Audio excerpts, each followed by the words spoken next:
आज घर पे।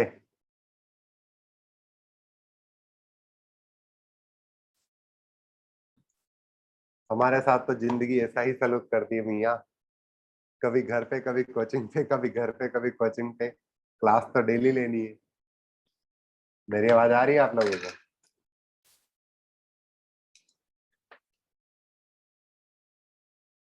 यार तुम लोग हंसते नहीं हो यार। बहुत ज्यादा सीरियस व्यक्ति हो तुम लोग। सारे के सारे। ठीक है। यू शुड लाफ मोर। सारे के सारे लाफ किया करो, अपने आप हंसा करो। अगर हंसोगे ना तो जिंदगी आसान हो जाती है। अगर जिंदगी आसान हो गई ना तो डिफिकल्ट प्रॉब्लम से फेस करने की हिम्मत आ जाती है। ठीक है, यू शुड लाफ मोर। पक्का सही में मैं दर्शन रावल जैसा लगता हूँ? भगवान कसम बताओ। नहीं सीरियसली, आपसे पहले जो बैच लिया था ना मैंने, उसमें भी पहला स्टेटमेंट बच्चों ने यही बोला था कि आप दर्शन रावल जैसे लगते हो। मैंने देखा ठीक ठाक बंदा है, मतलब उतना बुरा नहीं है। उतना अगर उतने पैसे मेरे पास हो ना तो मैं भी अच्छा दिखने लगूं। उससे तो बेटर ही दिखने लगूं।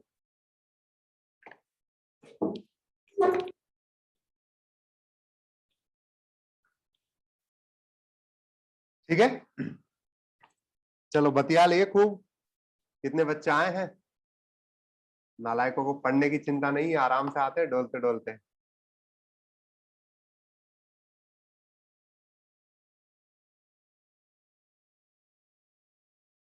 अरे पैसों की क्या कमी भैया, हम तो कुछ भी नहीं है पैसे के मामले में। दाना पानी चल जाता है, दाल रोटी खा लेते हैं, बस खत्म। हमारे पास क्या है?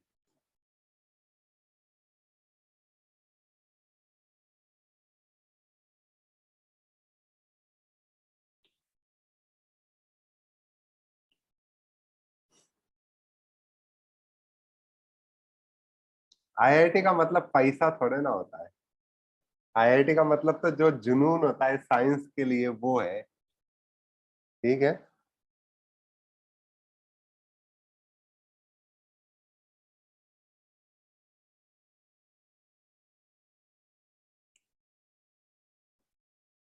अच्छा एक एग्जांपल देता हूँ। एक सवाल कीजिए। Calculate electronegativity if ionization is energy of the chlorine minus is 4 electron volt per atom. ठीक है। and delta H electron gain enthalpy of the chlorine plus is given as 13 electron volt per atom. बताओ इसका electron negativity polling scale पे क्या होगा? Mechanical engineering.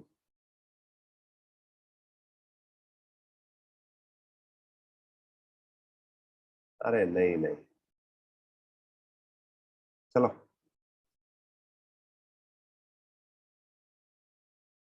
बताइए।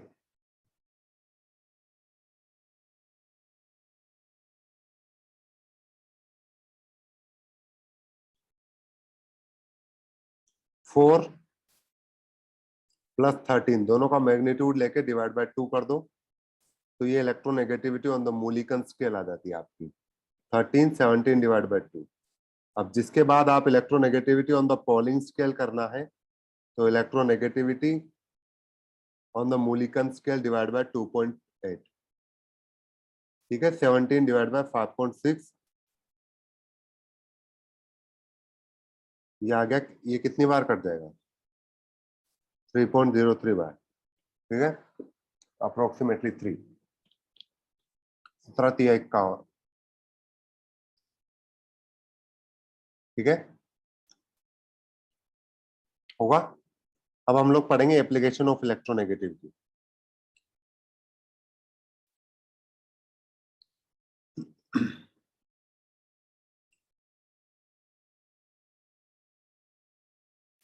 Application of electronegativity में लिखेंगे in deciding polarity of the bond.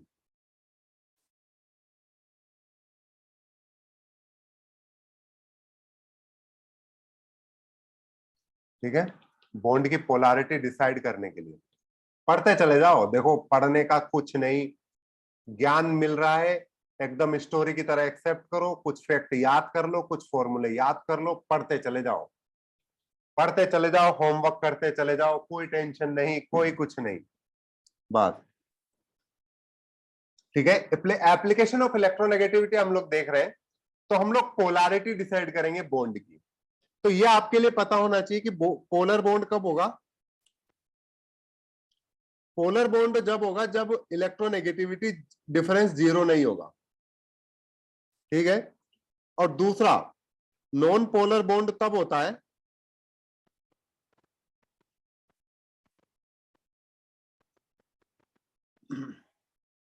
Non polar bond जब होता है जब इलेक्ट्रोनेगेटिविटी डिफरेंस जीरो होता है। अब आप पूछोगे पोलैरिटी क्या है, वेरी गुड, सही सवाल है, पूछना भी चाहिए। तो पहले याद करो क्या HCl पोलर होगा क्या, क्या HF पोलर होगा क्या, क्या H2O पोलर होगा क्या, क्या HBr पोलर होगा क्या, क्या H2 पोलर होगा क्या, Cl2 Br2 F2? ये पोलर नहीं होंगे, नीचे वाले। ठीक है, बहुत बढ़िया, आपको पता चल गया पोलर और नॉन पोलर कैसे डिसाइड करते हैं। अब लर्न करो कि पोलैरिटी है क्या। फॉर एग्जाम्पल आपके पास आपने एक मॉलिक्यूल लिया हुआ है HCl का, are you getting my point. एक HCl का मॉलिक्यूल है,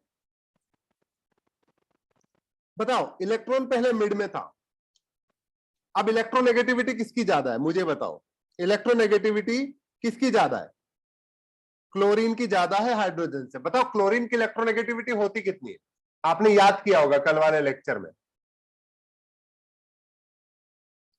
3.16, 3.5 नहीं बेटा, 3.16 होती है। 3 के अराउंड याद करो, मैंने बताया था नकल नाइट्रोजन की 3, तो क्लोरीन की भी अराउंड 3, 3.16। ठीक है, तो क्लोरीन हो गया, इलेक्ट्रोनेगेटिविटी क्लोरीन की ज्यादा है। तो बताओ इलेक्ट्रॉन को कौन ज्यादा खींचेगा अपनी तरफ, क्लोरीन ज्यादा शिफ्ट करेगा अपनी तरफ, तो इलेक्ट्रॉन किधर की तरफ जाएंगे, क्लोरीन की तरफ। अगर इलेक्ट्रॉन क्लोरीन की तरफ शिफ्ट हो रहे हैं तो यूं मानो यहां बीच में एक बॉन्ड में 2 इलेक्ट्रॉन है, समझो क्लोरीन खुद का इलेक्ट्रॉन तो खुद ले रहा है, पर वो हाइड्रोजन का इलेक्ट्रॉन भी अपनी तरफ ले रहा है। क्लोरीन खुद का इलेक्ट्रॉन तो ले रहा है, पर हाइड्रोजन का इलेक्ट्रॉन भी अपनी तरफ ले रहा है। तो इसका मतलब क्या है कि हाइड्रोजन का इलेक्ट्रॉन अपनी तरफ लेगा तो उसके पास एक एक्स्ट्रा इलेक्ट्रॉन आ रहा है। चमक रही बात,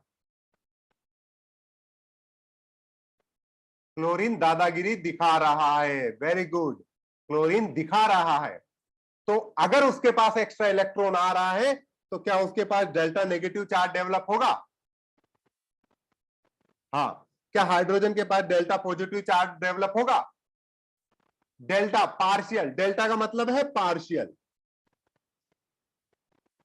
क्योंकि पूरा इलेक्ट्रॉन शिफ्ट नहीं हो रहा है, वो आयनिक बॉन्ड में होता है जो बाद में पढ़ेंगे। पार्शियली शिफ्ट हो रहा है तो पार्शियल चार्ज आ जाएगा। जिधर से आया उधर तो, जिधर से आया जिधर से खींचा उधर तो कमी हो गई, तो उधर तो बैलेंस बिगड़ गया ना प्रोटॉन और इलेक्ट्रॉन का।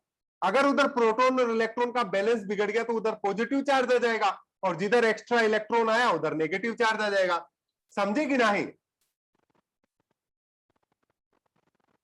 अगर ये हुआ तो क्या इसमें पोल क्रिएट हुए नहीं हुए, पोल्स क्रिएट हो गए।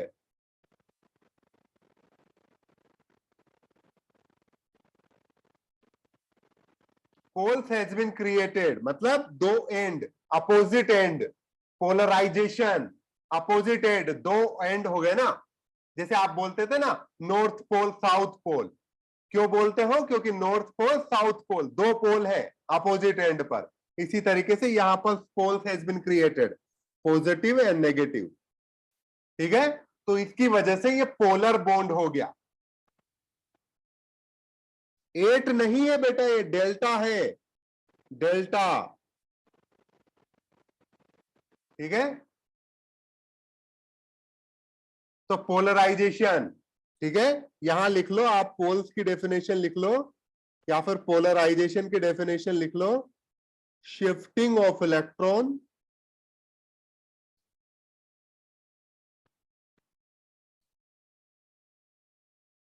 लीडिंग टू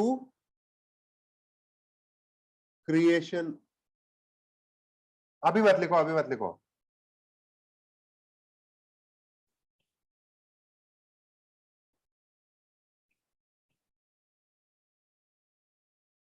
यहां पर अनइवन लिखे तो कैसा रहेगा? Uneven shifting of electron leading to creation of, uneven shifting of electron leading to creation of positive end and negative end। ठीक है, पॉजिटिव एंड और नेगेटिव एंड क्रिएट हो रहे हैं। नहीं, पोलर बॉन्ड किसी के साथ भी हो सकता है, पर वो डाई एटॉमिक मॉलिक्यूल्स में बताना आसान होता है। अभी आपको अगर ज्यादा कॉम्प्लेक्स बताऊंगा तो बहुत बड़े बड़े इश्यू आ जाते हैं वहां पर, इसीलिए मैंने हाइड्रोजन का एग्जाम्पल लेकर किया है। ठीक है।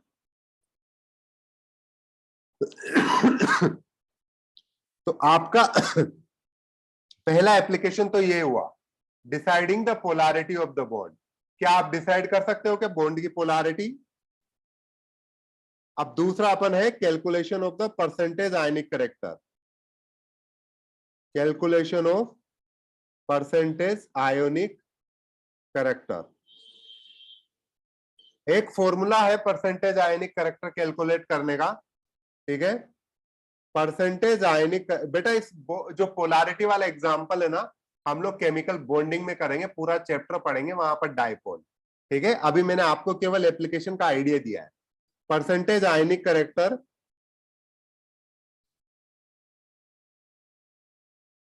जो परसेंटेज आयनिक करेक्टर है उसका फॉर्मूला होता है delta of delta E N, sorry 16 delta E N plus 3.5 delta E N square. ठीक है,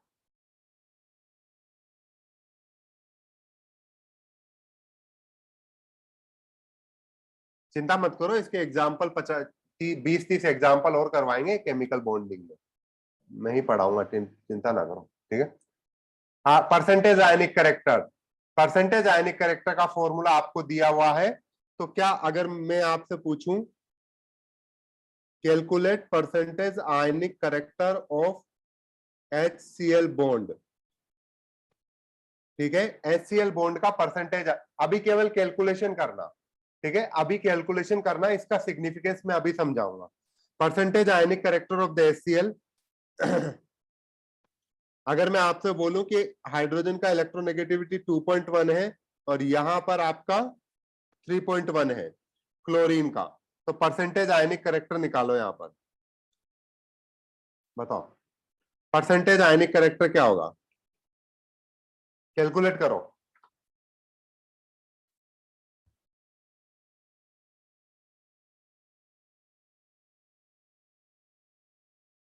सब लोगों ने रट रखाए गए आंसर कि शीट में से देख के बता रहे हो?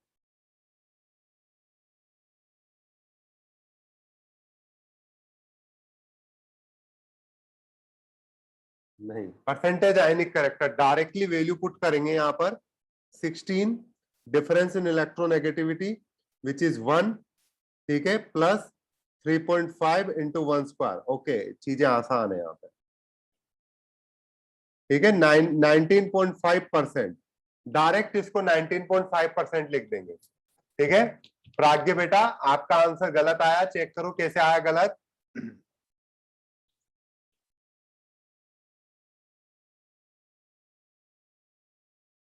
ठीक है, तो आपका परसेंटेज आयनिक करेक्टर निकल गया। इसका मतलब परसेंटेज कोवलेंट करेक्टर कितना होगा?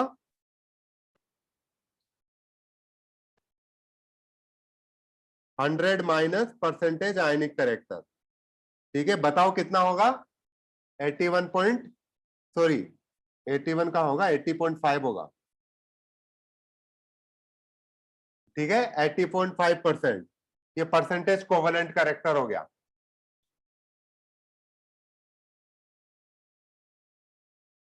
डिफरेंस इन आयनिक करेक्टर नहीं बोला मैंने, difference in electronegativity, difference in electronegativity लिखा है बेटा, डिफरेंस इन इलेक्ट्रोनेगेटिविटी 2.1 और 3.1 का डिफरेंस लिखा है बेटा, ठीक है।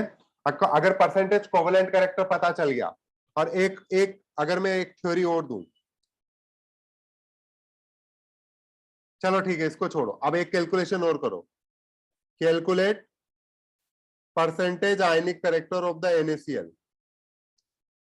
बताओ कैलकुलेट करो, NaCl का परसेंटेज आयनिक कैरेक्टर कैलकुलेट करो। सोडियम की इलेक्ट्रोनेगेटिविटी आपको पता है, Cl की इलेक्ट्रोनेगेटिविटी पता है, सोडियम की कितनी होती है 0.9 और इसकी होती है 3.16, कैलकुलेट करो एग्जैक्ट वैल्यू।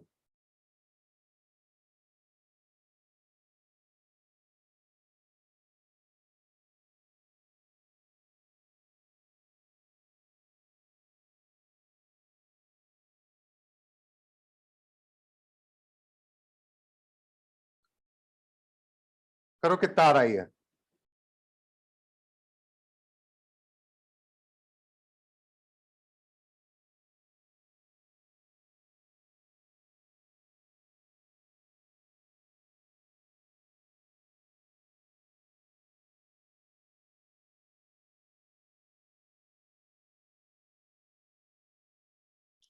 बताओ बेटा। दिव्यांशु चिंता ना करो, अभी समझाऊंगा मैं, आप कैलकुलेशन करो, पहले डाटा कलेक्ट कर लेते हैं फिर देखते हैं। अरे बबुआ 204 कैसे आ जाएगा, कैलकुलेट करो ढंग से। 54%, अब प्राज्ञ का सही आया, अराउंड 54% वैल्यू आ रही होगी आपकी, ठीक है, यस 54 समथिंग, ठीक है 54%, बहुत बढ़िया। Calculate the percentage ionic character of the most ionic compound, calculate percentage ionic character of most ionic compound, most ionic compound कौन सा होगा, CSF, बताओ परसेंटेज आयनिक कैरेक्टर क्या होगा सीजियम फ्लोराइड का। सीजियम की इलेक्ट्रोनेगेटिविटी है आपके पास 0.7, फ्लोरीन की है 4, कैलकुलेट करो।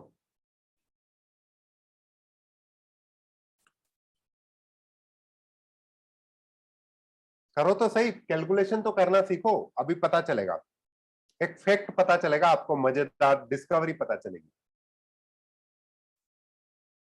ये इलेक्ट्रोनेगेटिविटी है भैया, अरे दादा कल पढ़ के नहीं आए, सब लोग पढ़ के नहीं आए, ए भगवान, यहाँ इलेक्ट्रोनेगेटिविटी है, ये डिफरेंस इन इलेक्ट्रोनेगेटिविटी है।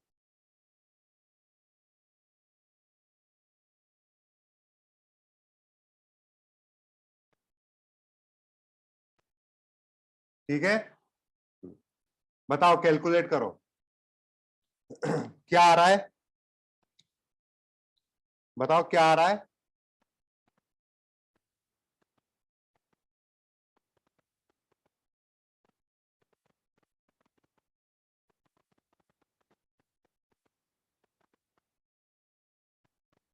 परसेंटेज आयनिक करेक्टर यहां पर होगा डेल्टा EN आपके पास हो जाता है 3.3, percentage ionic character 16 into 3.3 plus 3.5 into 3.3 का स्क्वायर, कैलकुलेशन करो कितना आएगा।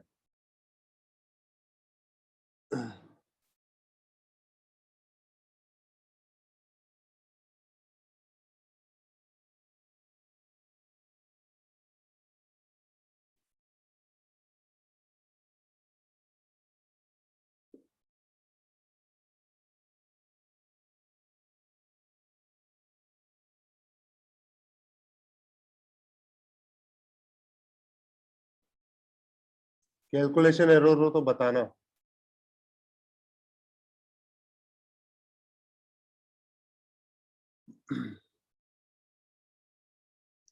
38.125, और ये कितना होगा 48 और 48, 52.8, तो ये आ जाता है आपके पास 90.925, कुछ ऐसे ही आएगा क्या। 915, ये 15 आएगा यहाँ पे, ठीक है। परसेंटेज कैलकुलेट कर लेना ऐसे, ऐसे कैलकुलेशन करना सीखो बड़ी बड़ी, ठीक है। बेटा जो मैं कह रहा हूं वो करो, ठीक है। हाँ सर, कैलकुलेट हो गया, बढ़िया। परसेंटेज आयनिक करेक्टर इतना आया। अब बेटा अब मैं आपसे सोचने के लिए बोल रहा हूं कि आपने HCl का कैलकुलेट किया, तो परसेंटेज आयनिक करेक्टर कितना आया मुझे बताओ, कितना लिखा आपने? 19.5%, ठीक है। आपने NaCl का लिखा, आपका कितना आता है? 54%। आपका CSF का आता है, कितना आया? 19.915%। आप आपको आपको आयनिक कंपाउंड्स के बारे में कुछ पता है क्या, ये बताओ। अगर परसेंटेज आयनिक करेक्टर इंक्रीज करेगा तो क्या आप ये बोल सकते हो आयनिक कंपाउंड, कंपाउंड का नेचर ज्यादा आयनिक होगा? अगर मैं यहां पर लिखूं नोट डाल के, percentage ionic character increases, ionic ने ionic nature of compound increases, compound become more and more ionic. लिखो, compound become more and more ionic, ठीक है। कोवलेंट करेक्टर डिक्रीज करेगा, ठीक है। कोवलेंट कैरेक्टर डिक्रीजेस, ठीक है।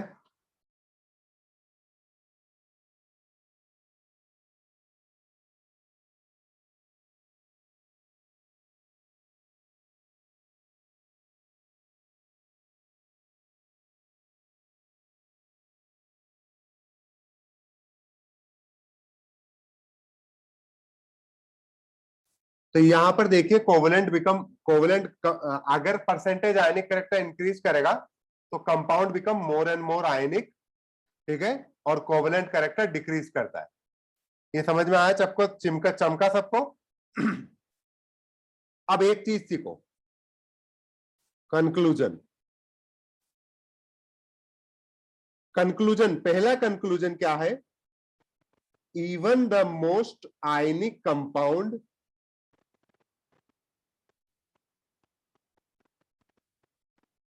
Is not 100% ionic. क्या चमका ये वाली बात? Okay, we considered NaCl as ionic compound even though it is only 54% ionic character। क्या सही बात है? तो आपके पास स्केल होती है, if percentage ionic character greater than 50%, then you can say that compound is, compound नहीं बोलेंगे अपन, बॉन्ड बोलेंगे। Bond is ionic in nature,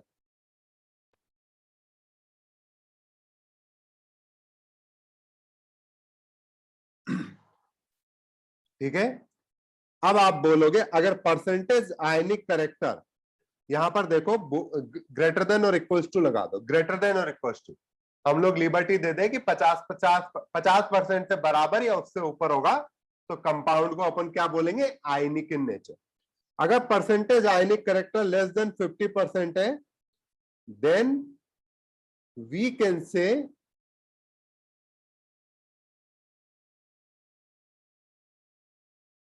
that bond is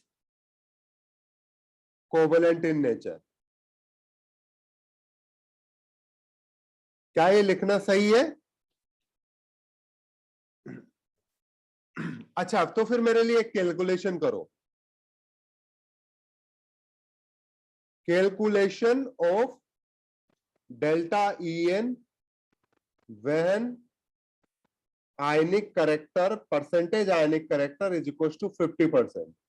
बताइए, अगर परसेंटेज आयनिक करेक्टर 50% है तो इलेक्ट्रोनेगेटिविटी डिफरेंस का कैलकुलेशन कीजिए। नहीं, HCl is not an ionic compound, HCl ionic compound नहीं है, कोवेलेंट कंपाउंड है। तो परसेंटेज कैलकुलेशन बताओ आयनिक कंपाउंड का, अगर सॉरी परसेंटेज, अगर आपको आयनिक कैरेक्टर की 50% दी हुई है, then you need to tell me what will be the electronegativity difference. Calculate करो। अगर इसको 50 रख दूं और इसको 16 इंटू डेल्टा EN, ठीक है, plus 3.5 into delta EN square, अगर ऐसे लिख दूं, डेल्टा EN को अगर अपन x मान ले तो आसान हो जाता है लिखना। तो 16x plus 3.5x square is equal to 50। तो यहां पर जब x की वैल्यू कैलकुलेट करते हो तो ये अराउंड 2.1 आती है।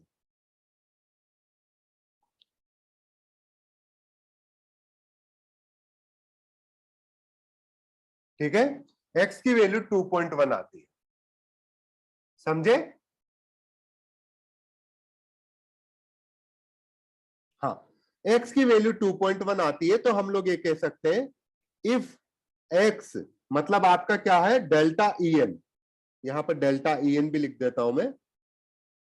अगर electronegativity difference greater than the 2.1 होगा, हाइड्रोजन का नहीं है ये, डिफरेंस है बबुआ, हाइड्रोजन का नहीं है, ये केवल डिफरेंस है दो एटम के बीच का। हालांकि वो नंबर सेम आ रहा है उससे मतलब नहीं है, ठीक है। अगर इलेक्ट्रोनेगेटिविटी डिफरेंस 2.1 से ज्यादा है, देन परसेंटेज आयनिक करेक्टर 2.1 या 2.1 से ज्यादा है, then percentage ionic character will be greater than और इक्वल टू 50%। ठीक है, अगर डेल्टा EN लेस देन 2.1 है, then percentage ionic character less than 50%। तो इस केस में आप बोल सकते हो ये आयनिक कंपाउंड होंगे, सॉरी आयनिक बॉन्ड होगा। अब आप बार बार बोल रहे होंगे कि सर आप आयनिक बॉन्ड या आयनिक कंपाउंड में इतना झूल कैसे रहे हो, इसका रीजन बताऊंगा आपको।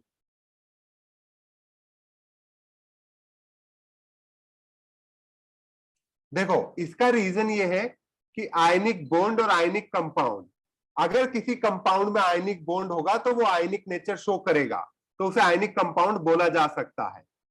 ठीक है, अगर उसमें कोवलेंट बॉन्ड होगा तो कोवलेंट कंपाउंड होगा। ठीक है, अगर किसी में आयनिक बॉन्ड है तब भी वो कोवलेंट हो सकता है, क्योंकि उसमें कोवलेंट बॉन्ड भी प्रेजेंट हो सकता है। अगर किसी कंपाउंड में कोवलेंट और आयनिक बॉन्ड दोनों प्रेजेंट है तो उसे आयनिक नेचर भी होगा और उसका कोवलेंट नेचर भी होगा। ठीक है, आप अभी केवल दो स्पीशीज के लिए रखिए कि डायटोमिक मॉलिक्यूल्स में अगर आयनिक बॉन्ड है तो वो आयनिक कंपाउंड, अगर कोवलेंट बॉन्ड है तो कोवलेंट कंपाउंड।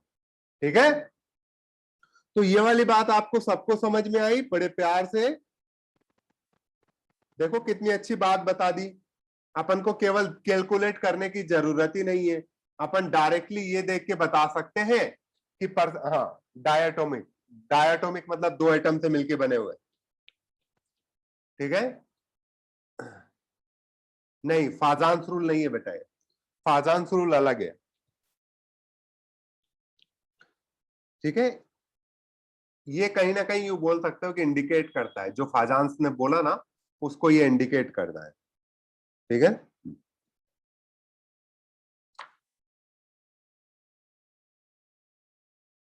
टफ क्या है इसमें, देखो डेल्टा EN आपका 2.1 से ज्यादा, 2.1 या 2.1 से ज्यादा है तो आयनिक हो जाएगा, अगर डेल्टा EN 2.1 से कम है तो आपका कोवलेंट हो जाएगा। अब मुझे बताओ NaCl में आपका इलेक्ट्रोनेगेटिविटी डिफरेंस कितना आ रहा था?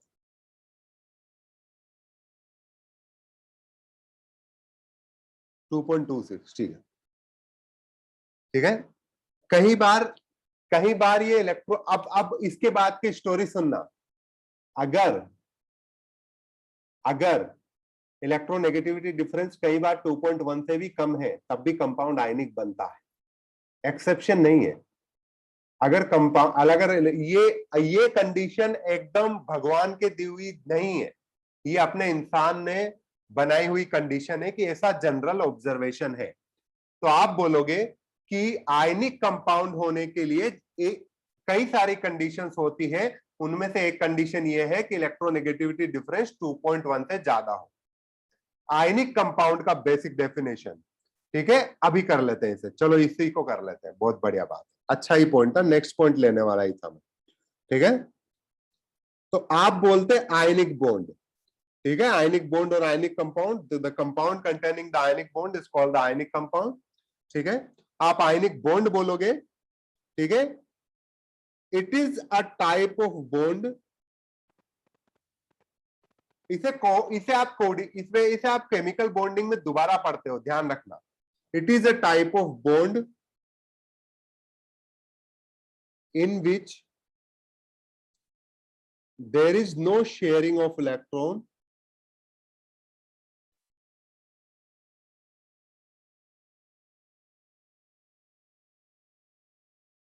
but complete transfer. There is no sharing of electron but complete transfer of electron. अब सोचो, आप खुद सोचो ना बेटा, अगर इलेक्ट्रोनेगेटिविटी डिफरेंस बहुत ज्यादा होगा तो क्या इलेक्ट्रॉन कंप्लीटली ट्रांसफर नहीं हो जाएगा? समझे कि नहीं? Complete transfer of electron from one atom to another, it involve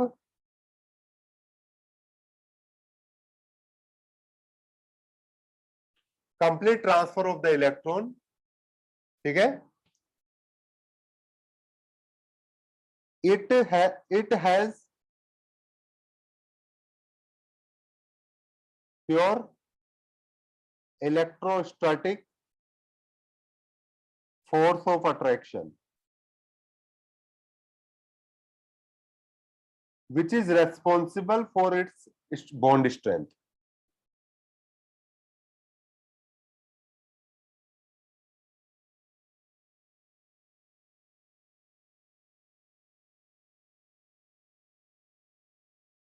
ठीक है, हाँ, complete transfer of the electron, very good Rajveer, इसको इलेक्ट्रोवैलेंट बॉन्ड बोलते हैं, पर इतने बड़े बड़े वर्ड में अभी नहीं ला रहा, बाद में देखेंगे इसे, ठीक है। तो आप यहां पर देखते हो आयनिक बॉन्ड, तो आप इसमें लिखते हो दो कंडीशंस फॉर द अदर यहां पर लिखो other conditions for the formation of the ionic bond, other conditions for the formation of ionic bond,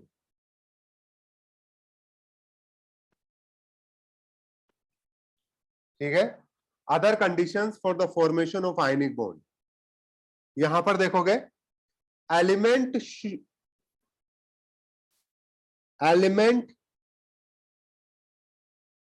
रुको, वन एलिमेंट लिखो, one element should have lower ionization energy, other element should have higher electron gain enthalpy delta HEG, ठीक है। Bond strength bond energy एक ही बात है बेटा। Electrostatic आपने पढ़ता हो ना, चार्ज के बीच में positive negative negative negative positive negative के बीच में अट्रैक्शन होता है, उसे इलेक्ट्रोस्टैटिक बोलते हैं। अट्रैक्शन है, उसी वजह से तो बॉन्ड बन रहा है, कंप्लीट ट्रांसफर हो रहा है, तो एक कैटायन बन जाता है, एक एनायन बन जाता है। यस, आयुष भुदोलिया, ये बहुत बढ़िया स्टेटमेंट है। HCl as a covalent bond but has a ionic character, small amount में, ठीक है, सबके लिए। जैसे अब सोचो ना कि कोई बॉन्ड बनाएगा तो दो एटम के बीच में ही तो बॉन्ड बनता है, क्या तीन एटम मिलकर एक बॉन्ड थोड़े ना बनाते हैं बेटा, दो एटम के बीच में ही तो मिलता है। ठीक है, तो आप खुद सोचो, अब यहाँ पे इन कंडीशंस पे फोकस कीजिए कि अगर आपका एक का आयनाइजेशन एनर्जी कम है, मतलब वो, चुपचाप सुनिए, पहले चुपचाप सुनिए, आपका पुराना ज्ञान मुझे मत बताइए, मुझे यहीं पर इसी वजह से आपको एक्स्ट्रा बताने में इश्यू आता है। आप लोग फालतू की चीजों में ज्यादा ध्यान देने लगते हो कंपैरेटिव जो सामने चल रहा है। बॉन्ड स्ट्रेंथ की बात मैंने अभी की नहीं, मैंने आयनिक बॉन्ड और कोवेलेंट बॉन्ड में कंपैरिजन करवाया है नहीं अभी। अभी मत करो, जो बोल रहा हूं उसको सुनो। अब यू सोचो, आयनिक बॉन्ड बनने के लिए अदर कंडीशन ये है कि एक का आयनाइजेशन एनर्जी एक का आयनाइजेशन एनर्जी कम होना चाहिए। आयनाइजेशन एनर्जी कम होने का मतलब है उससे इलेक्ट्रॉन निकालना काफी ज्यादा आसान हो जाएगा। ठीक है, उस आयनाइजेशन एनर्जी कम होने का मतलब है कि उससे इलेक्ट्रॉन निकालना काफी ज्यादा आसान हो जाएगा। और दूसरे का आयनाइजेशन एनर्जी दूसरे का इलेक्ट्रॉन गेन एंथैल्पी ज्यादा होना चाहिए। मतलब दूसरे में जब इलेक्ट्रॉन जा रहा है तो ज्यादा एनर्जी रिलीज होगी, एक में कम गई और दूसरे से ज्यादा निकली, तो सिस्टम स्टेबल बनेगा नहीं बनेगा बताओ? अगर सिस्टम से एक में तो कम एनर्जी जाती है सिस्टम में, और सिस्टम से निकलती है तो ज्यादा निकलती है, तो सिस्टम को स्टेबिलिटी मिलेगी नहीं मिलेगी? तो क्या वो आयनिक बॉन्ड के फॉर्मेशन की कंडीशन होगी नहीं होगी?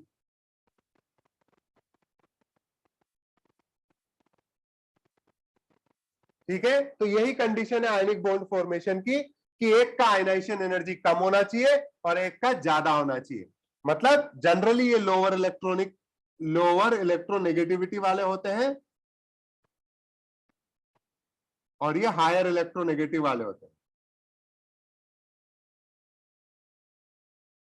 ठीक है, और तीसरी कंडीशन जो अपन ने लिख रखी है, electronegativity should be high enough.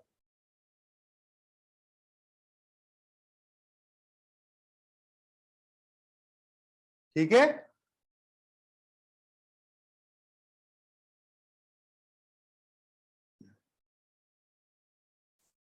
अब यहां पर मैं एक जनरली बता देता हूं। जनरली आयनिक कंपाउंड्स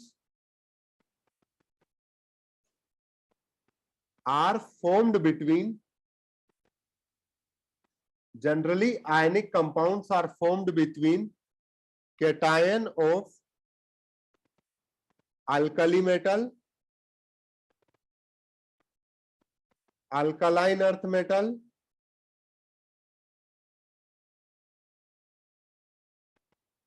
ठीक है, और NH4 प्लस अमोनियम कैटायन। ठीक है, और समटाइम 13 ग्रुप एलिमेंट। ठीक है, इसके अलावा अपन देखें और किसके बीच में, एनायन ऑफ हैलोजन फैमिली। ठीक है, एंड समटाइम क्या, many times, sometimes, and oxygen family.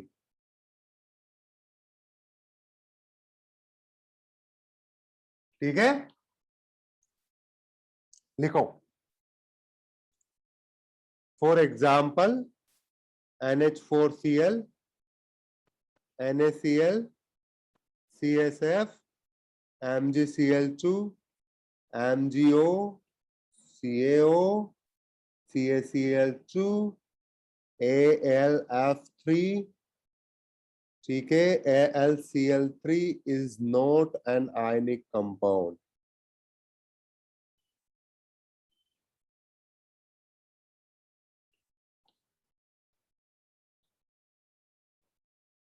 NH4 plus,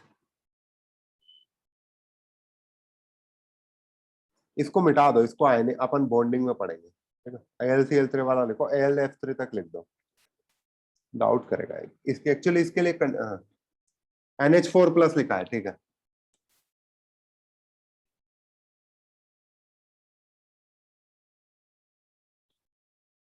ठीक है,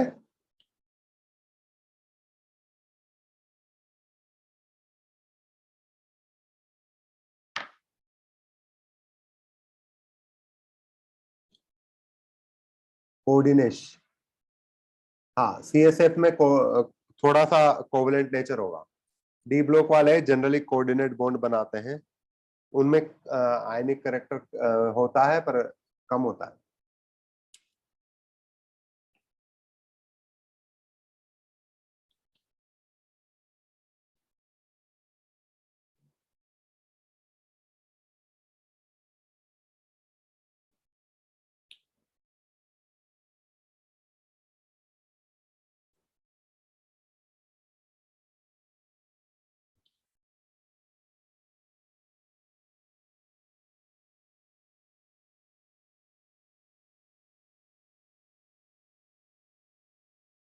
लिख लिया सबने? सब लिख लिया?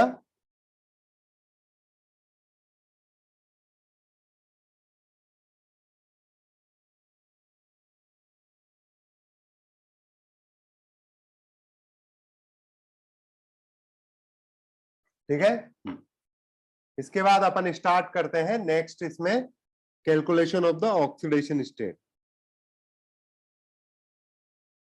कैलकुलेशन ऑफ ऑक्सीडेशन नंबर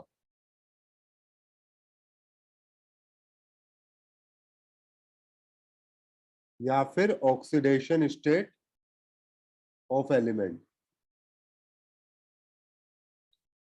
अभी तक आप समझना कि दोनों चीजें एक ही है, ठीक है। अब अपन इन चीज को आगे डिफरेंशिएट करेंगे जब केमिकल बॉन्डिंग में देखेंगे, ठीक है।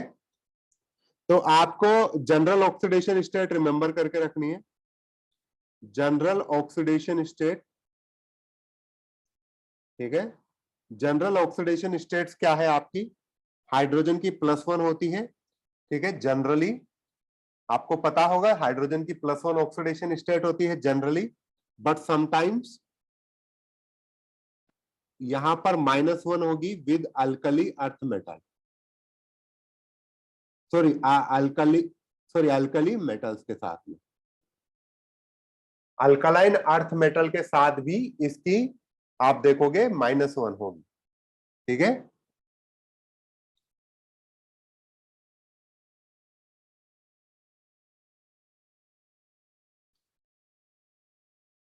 Alkaline earth metal, boron family में बोरोन देखो, एल्यूमिनियम देखो, उसके साथ भी -1 होगी, ठीक है। आप समझ रहे हो बेसिकली इलेक्ट्रोनेगेटिविटी डिफरेंस है, ठीक है। अभी देखते हैं, रुको। Fluorine, chlorine, bromine and iodine, इनकी मोस्ट कॉमन ऑक्सीडेशन स्टेट होती है -1, बट एक्सेप्ट फ्लोरीन। मैं इसको अलग ही लिखाता हूं, ऐसे करता हूं, मैं इसको अलग ही लिखाता हूं। यहां पर लिखिए आप फ्लोरीन की ऑक्सीडेशन स्टेट लिखिए, -1 होती है ऑलवेज, या फिर 0 होती है विद इटसेल्फ, आप जानते हो, ठीक है। हाँ, आप जानते हो फ्लोरीन की 0 ऑक्सीडेशन हो सकती है जब F2 की बात होती है। Do you get my point? ठीक है। What is oxidation state? Oxidation state is the charge on the atom. अभी समझाऊंगा इसको एग्जांपल से, आप इसे याद करो पहले जनरल ऑक्सीडेशन स्टेट्स को, यूं समझो कि याद ये वैल्यूज है, ठीक है। तो आप बात करता हूं क्लोरीन, ब्रोमीन एंड आयोडीन के, तो इनकी जनरली -1 होती है, या फिर इनकी +1 हो सकती है, +3 हो सकती है, +5 हो सकती है, +7 हो सकती है, ठीक है। महक बेटा अभी याद करो इनको, मैं अभी बताता हूं कि ऑक्सीडेशन स्टेट क्या है, कोई एग्जाम्पल है, ठीक है। ऑक्सीजन की -2 होती है जनरली, पर यहां पर +2 भी हो सकती है, +1 भी हो सकती है, -1 भी हो सकती है, ठीक है। यहां पर -1 कब होगी? H2O2 में -1 होगी। +1 कितनी कब होगी? O2F2 में +1 होगी, ओके। OF2 में +2 होगी, ठीक है। अभी बताता हूं कैसे। अल्कली मेटल की ऑक्सीडेशन स्टेट क्या होगी? जनरल ऑक्सीडेशन स्टेट +1, ठीक है। अल्कलाइन अर्थ मेटल की क्या होगी? अल्कलाइन अर्थ मेटल की जनरल ऑक्सीडेशन स्टेट क्या होगी? +2। लिख लिया सबने?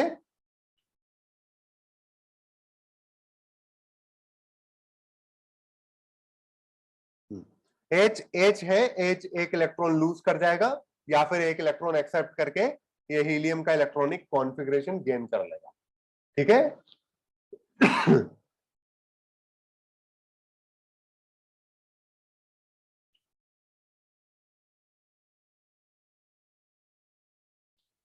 यस, वैलेंस इलेक्ट्रॉन अभी बाद में पढ़ेंगे बेटा, ऐसे ऐसे वर्ड मत लाया करो, बाकी लोगों के लिए कंफ्यूजन हो जाएगा, मैं तो समझा दूंगा। एक्चुअली आपको वैलेंस शेल के इलेक्ट्रॉन तो मैं बता चुका हूं ना, वैसे भी फ्रैक्शन में ऑक्सीडेशन नंबर पॉसिबल है, ऑक्सीडेशन स्टेट पॉसिबल नहीं है।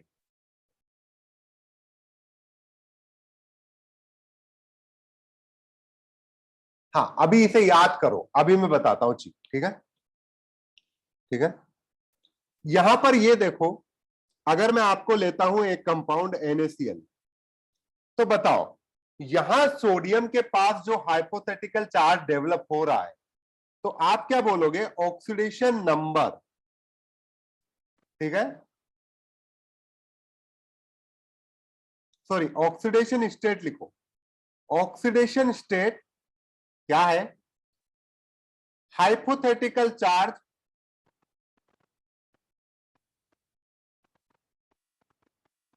Developed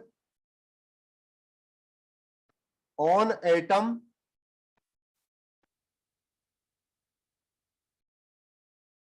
when all the bond attached to it are considered ionic।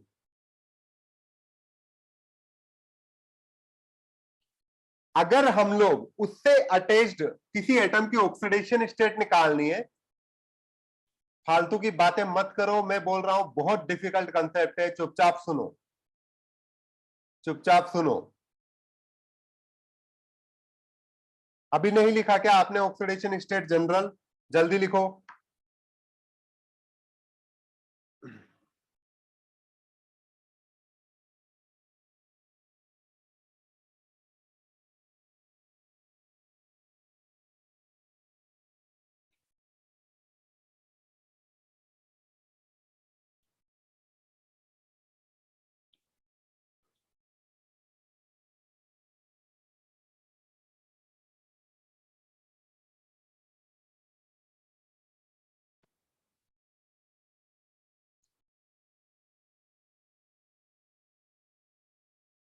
Fluorine always -1 show करेगा। फ्लोरीन FLUORIN,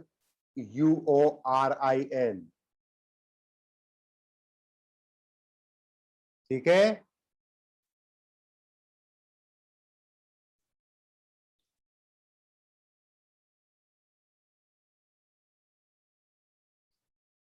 ई, ठीक है। अब यहां पर देखिए आपको H2O दिया हुआ है, ये स्ट्रक्चर है H2O की। अब आपको ऑक्सीजन की ऑक्सीडेशन स्टेट निकालनी है,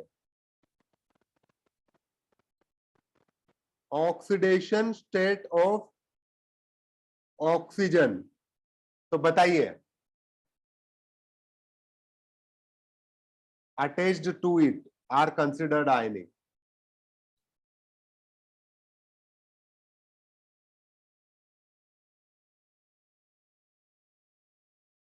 ठीक है?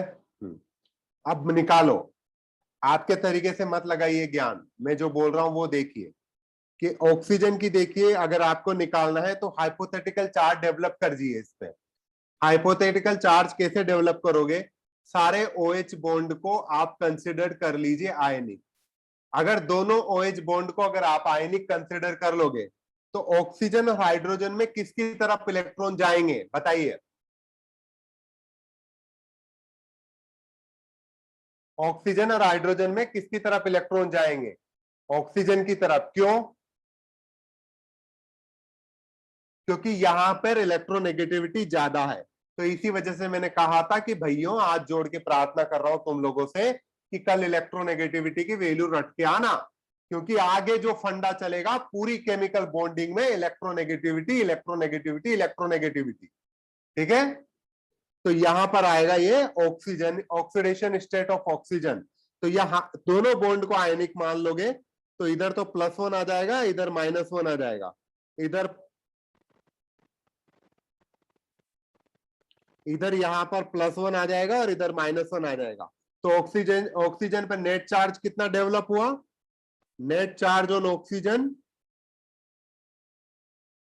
कितना था, कितना हुआ, -1 प्लस -1, तो आपके पास ये हो जाता है -2। तो आपका ऑक्सीडेशन स्टेट ऑफ ऑक्सीजन क्या होगा,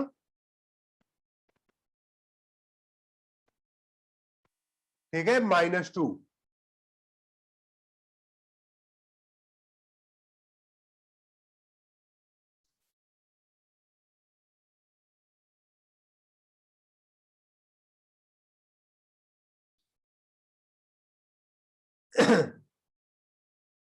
ठीक है, फिर से क्या समझा दीजिए, एक बार समझाया तो जो ध्यान कहां था बेटा, दोबारा समझो। H2O मॉलिक्यूल देखो, H2O में ऑक्सीजन से अटैच्ड 2 बॉन्ड है, ठीक है, H2O दो दो बॉन्ड है ऑक्सीजन से अटैच, OH OH बॉन्ड। तो आप देखोगे आपके ऑक्सीडेशन स्टेट ऑफ ऑक्सीजन निकालना है, तो आप क्या करोगे, हाइपोथेटिकल चार्ज डेवलप करोगे। वो हाइपोथेटिकल चार्ज कैसे डेवलप करोगे, आप OH बॉन्ड को आयनिक मानोगे, सारे ऑक्सीजन से अटैच जो सारे बॉन्ड है उनको आयनिक मानो, जिसके पास ज्यादा इलेक्ट्रोनेगेटिविटी उसकी तरफ आप दे दो इलेक्ट्रॉन, ठीक है। तो हाइपोथेटिकल कैसे करते हैं, इसके लिए प्रोसीजर लिख लो, यहां पर लिखो प्रोसीजर, है ना, क्या लिखोगे, considered all the bond attached to an atom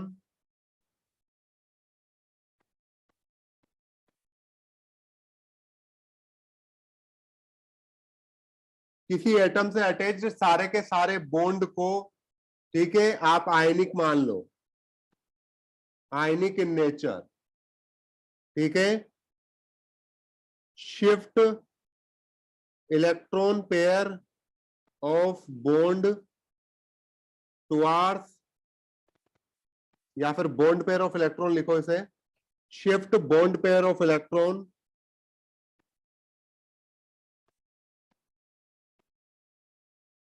towards, इसकी तरफ, shift bond pair of electron towards more electronegative atom,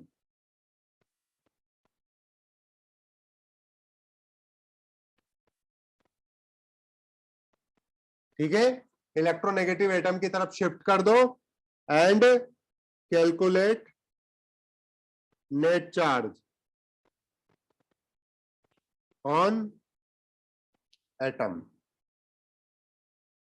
जिस एटम के लिए आपको ऑक्सीडेशन स्टेट निकालनी है उसके लिए आप नेट चार्ज कैलकुलेट कर लोगे, लिखो इसे जल्दी।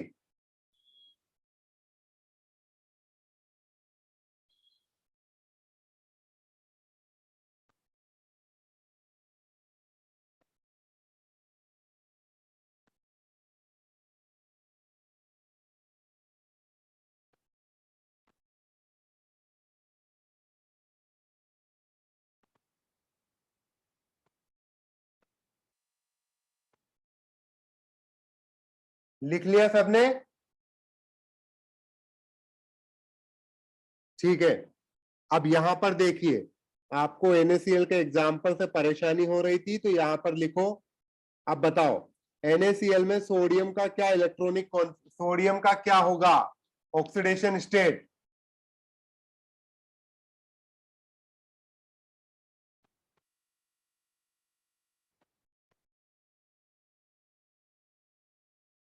बताइए, 0.9, भगवान, +1 ऑक्सीडेशन स्टेट होगा, क्योंकि इसको सेटिस्फाई करने के लिए क्लोरीन का -1 होगा, ठीक है।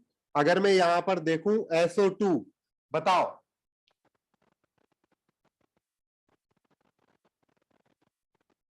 अच्छा एक चीज करो, थोड़े रूल यहां पर और लिखो, net sum rule, net charge sum rule लिखो, ये एक और तरीका है।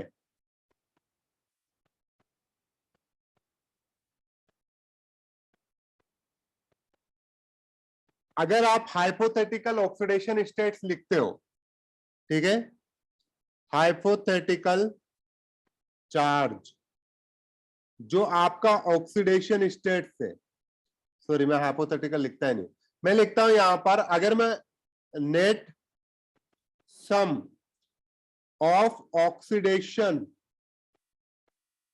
states of all the atom should be equals to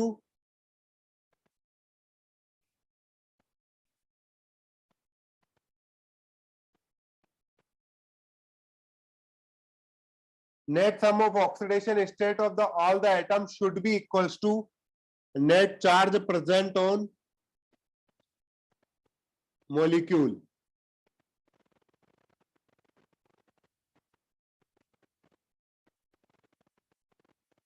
present on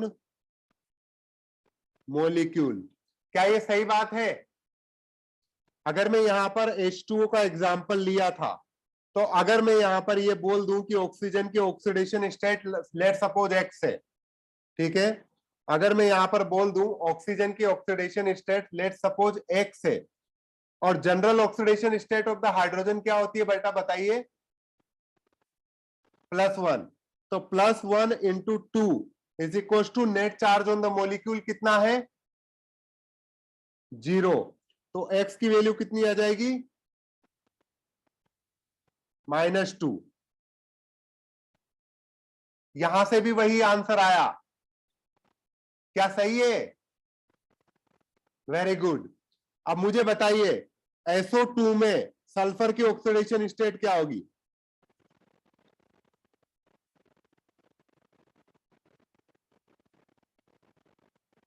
बताओ SO2 में सल्फर की ऑक्सीडेशन स्टेट क्या होगी?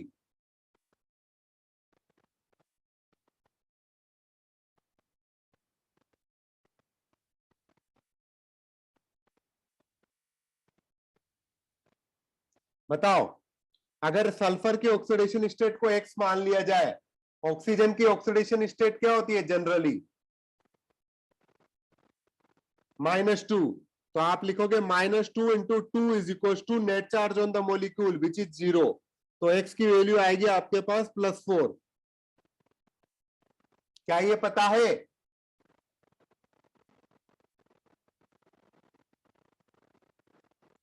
क्या आप मुझे अब बताओगे Cl2O7 में क्लोरीन की ऑक्सीडेशन स्टेट?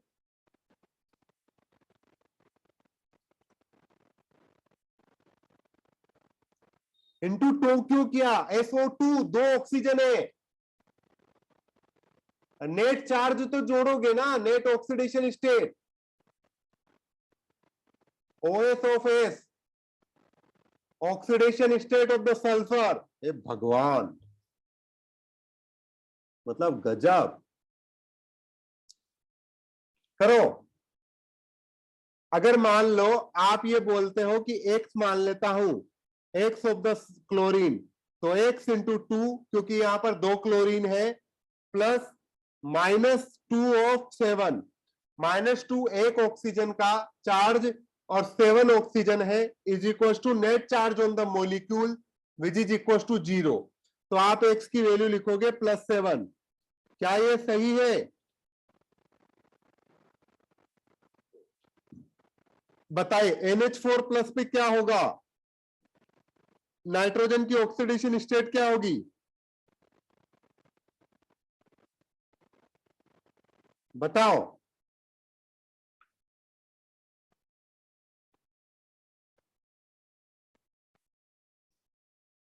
सोच समझ के करना, जल्दी आंसर मत देना।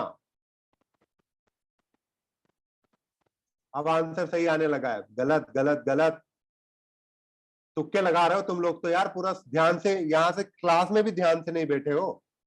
मैंने बोला नाइट्रोजन की एक्स मान लो, हाइड्रोजन का कितना है बताओ? हाइड्रोजन का, हाइड्रोजन का oxidation state +1, +1 into 4 is equal to +1। Charge, net charge on the molecule +1 है या नहीं है? नेट चार्ज +1 है, तो एक्स की वैल्यू कितनी आ गई? -3। अब बताओ -4 किधर से आ गया?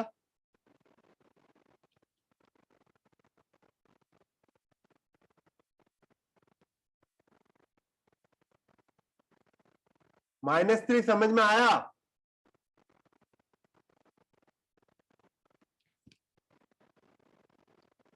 H2O7 2-, इसका बताइए सल्फर की ऑक्सीडेशन स्टेट।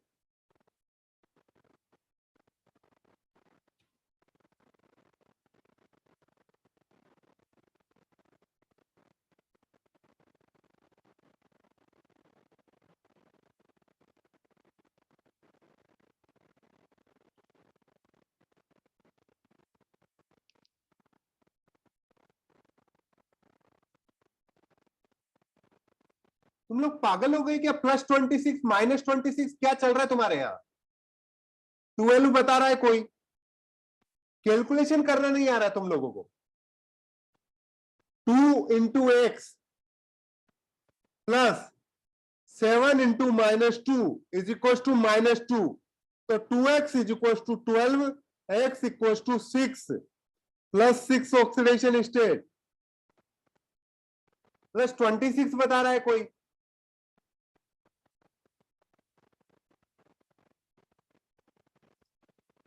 OF2 का बताइए। OF2 में oxidation state of the oxygen बताइए क्या होगी?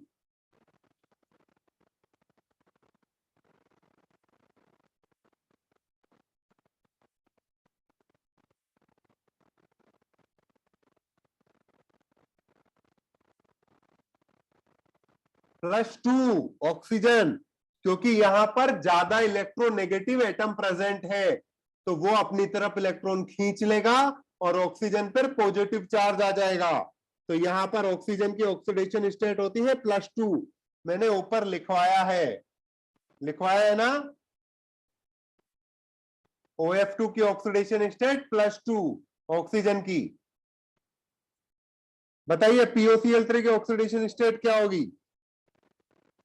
POCl3 में oxidation state of the phosphorus क्या होगी?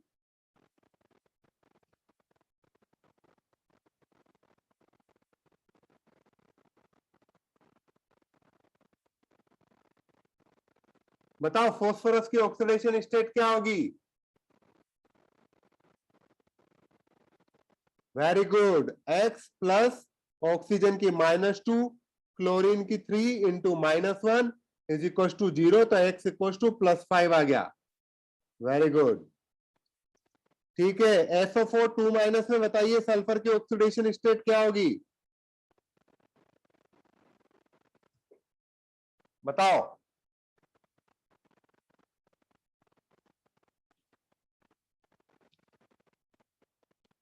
X प्लस -2 × 4 = -2, X की वैल्यू कितनी आ गई? +6।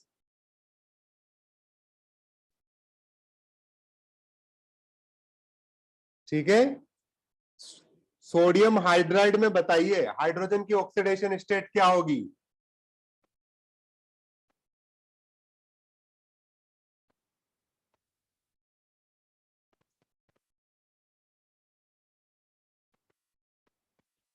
बताइए। -1। ठीक है। XgO6 4-, जीनोन की ऑक्सीडेशन स्टेट क्या होगी?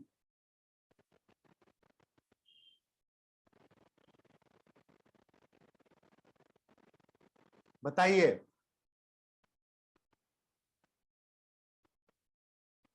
XgO6 4- में यहां पर आएगा ये x मानकर 6 × -2 = -4, तो x आ जाता है +8।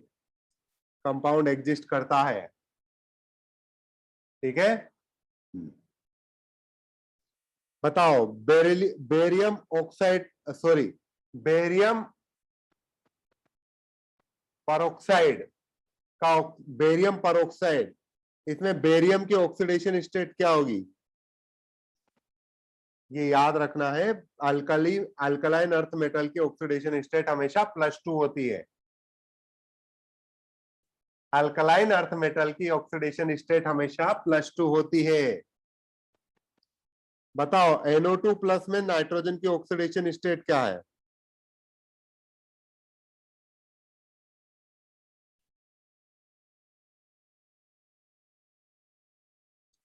X + -4 × 2 sorry -2 into 2 -4 is equal to +1।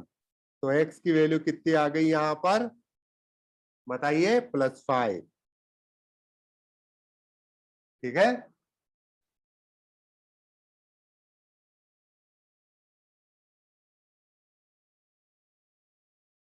BaO2।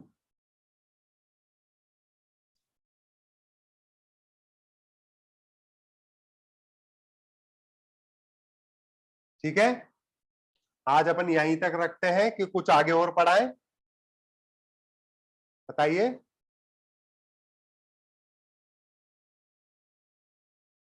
कि डाउट क्लियर करें। कल अपन को एसिड और बेसिक बेस नेचर से नया टॉपिक से स्टार्ट करना पड़ेगा। ठीक है, अब बताइए मुझे रेस 9 में कोई डाउट है? रेस 9 के आपको आंसर्स मिले, बताओ।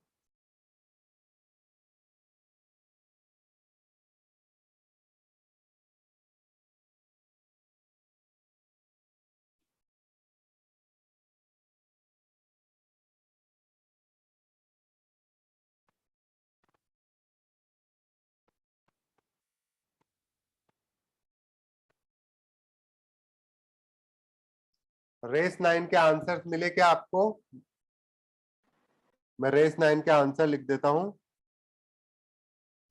ठीक है, यहां पर डी फर्स्ट वाले का, सेकंड वाले का सी, थर्ड वाले का डी, फोर्थ वाले का बी, फिफ्थ वाले का ए, सिक्स्थ वाले का सी, सेवंथ वाले का सी, एट्थ वाले का डी, नाइन्थ वाले का ट्रू ट्रू ट्रू। ठीक है, टी टी टी। और 10th वाले का सोडियम प्लस, ए वाले का, बी वाले का ऑक्सीजन, सी वाले का लिथियम। ठीक है, हाँ। अब उमा बेटा बताइए क्या डाउट है आपको रेस 9 में?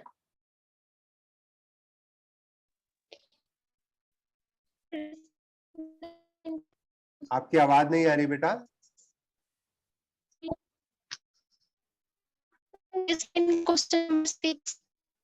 Question number 6। Which of the following is the size ratio is minimum? ठीक है, अब यहां पर देखो H से H माइनस जा रहा है। ठीक है, तो यहां पर Z by E by Z की रेशियो, E बाई जेड का रेशियो क्या है बेटा? Number of electron divide by proton 2/1। ठीक है, लिथियम से लिथियम माइनस जा रहा है तो क्या है? 4/4/3, सॉरी। और आपका सोडियम से जा रहा है तो सोडियम प्लस सोडियम माइनस में जा रहा है तो कितना है? 12/11। बताओ सबसे कम किस में है E बाई जेड का रेशियो?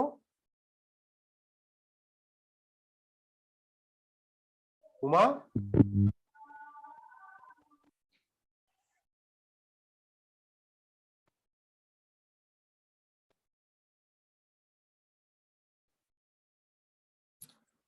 उमा बोती बेटा लॉग आउट हो गया। दिव्यांशु सिंह बताइए बेटा क्या? हाँ बताइए। सबसे कम रेशियो यहाँ पर सोडियम माइनस के केस में होगा। तो यहाँ पर आप देख सकते हो लीस्ट इंक्रीज होगी, क्योंकि यहाँ पर अगर रेशियो बहुत ज्यादा होता ना तो आप यूं बोलते हैं कि जो नंबर ऑफ इलेक्ट्रॉन है वो प्रोटॉन के कंपैरिजन में बहुत ज्यादा है। ठीक है, बहुत ज्यादा मतलब 2 या 4 या 5 ज्यादा, ऐसे नहीं कि यहाँ पर आप सोचो H माइनस में एक प्रोटॉन है 2 इलेक्ट्रॉन को कंट्रोल करने के लिए, और आप देखोगे लिथियम में 3 प्रोटॉन है 4 इलेक्ट्रॉन को कंपेयर करने के लिए। ये रेशियो आता है 1.33, ये रेशियो है 2, ये 1.09 समथिंग कुछ आता है। तो अगर E बाई जेड का रेशियो इंक्रीज करता है, मैंने आपको बताया था शायद एक जगह सवाल में था एन ई बाई जेड वाला, अगर ये इंक्रीज करता है तो आपका रेडियस बहुत ज्यादा बढ़ जाएगा। ठीक है, O2 का क्वेश्चन नंबर 16 है बेटा अभी रेस कर लेते हैं फिर O2 भी डिस्कस कर लेंगे। ठीक है, आकाश दिव्यांशु जी रेस 10 करनी थी तो उसमें हमें रेस 10 में डाउट है सर। रेस 10 मैंने रेस 10 दे दी थी क्या आपको? यस सर, कल दिया था। रेस 10 दिया था क्या? Yes sir. Yes sir. Yes sir. Sir race 9 कल ही डिस्कस हो गया। अच्छा, रेस 9 डिस्कस हो चुकी है।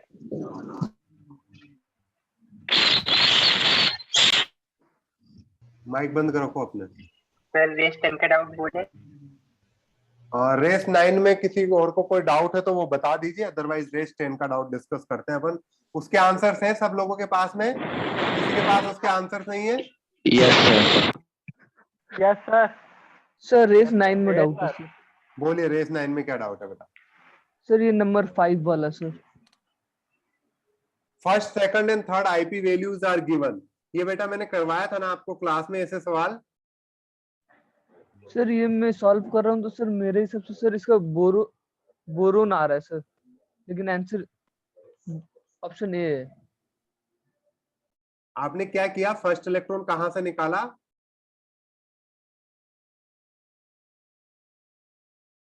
बोरोन में निकालोगे तो So 1:2:2. आप जो थर्ड आयनाइजेशन एनर्जी बोल रहे हो उसका मतलब क्या है बेटा? 150 इलेक्ट्रॉन वोल्ट। सपोज आपका एटम एक्स है, बताइए। Yes sir. तो 150 इलेक्ट्रॉन वोल्ट कहां पर दे रहे हो? किससे इलेक्ट्रॉन निकाल रहे हो? बताओ, कौन सी कैटायन से इलेक्ट्रॉन निकाल रहे हो? बाकी लोग माइक बंद करो। कौन सी कैटायन से इलेक्ट्रॉन निकाल रहे हो? 150 इलेक्ट्रॉन वोल्ट जो दे रहे हो वो कौन से कैटायन से इलेक्ट्रॉन निकल रहा है अगर एलिमेंट एक्स है तो? Sir X2+। X2+ से निकल रहा है। तो क्या क्या बोरोन 2+ का एक इतना स्टेबल इलेक्ट्रॉनिक कॉन्फ़िगरेशन होगा क्या बेटा?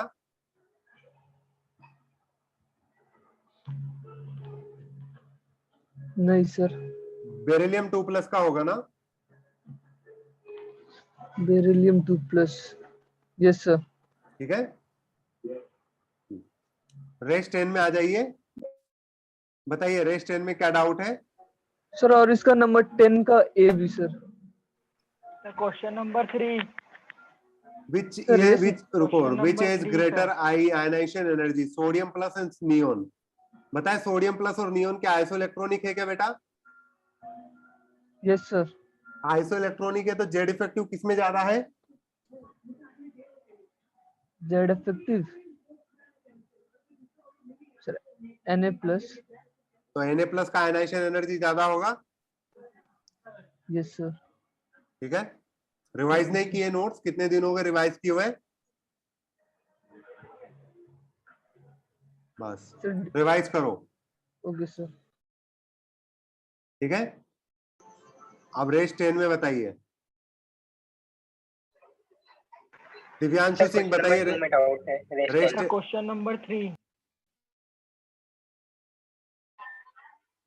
ये 3 में क्या डाउट है सर बेटा? रेस 10 क्वेश्चन 2 में, if an atom both ionization energy electron affinities are low, the atom will tend to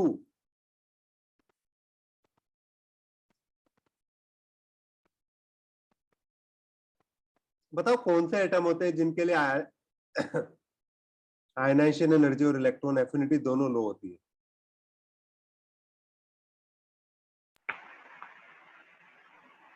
sir ionization energy low किसके लिए होती एल्कली है? मेटल्स होते हैं। Alkali metals.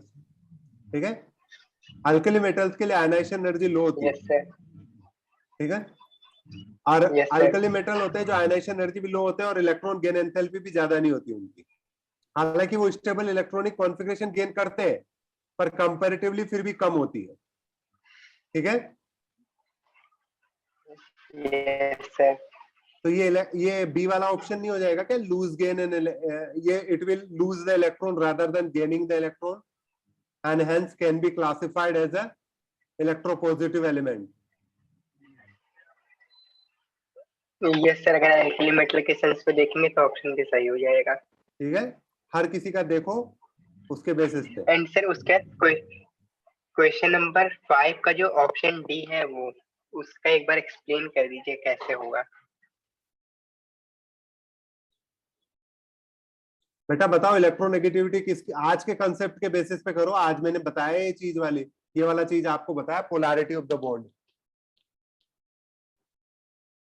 अब हो जाएगा क्या? यस सर, हो जाएगा अब हो जाएगा ना? सर। एक क्वेश्चन, यस सर। सर और ये जो क्वेश्चन नंबर 8 का बी है, ऑप्शन बी। 8 का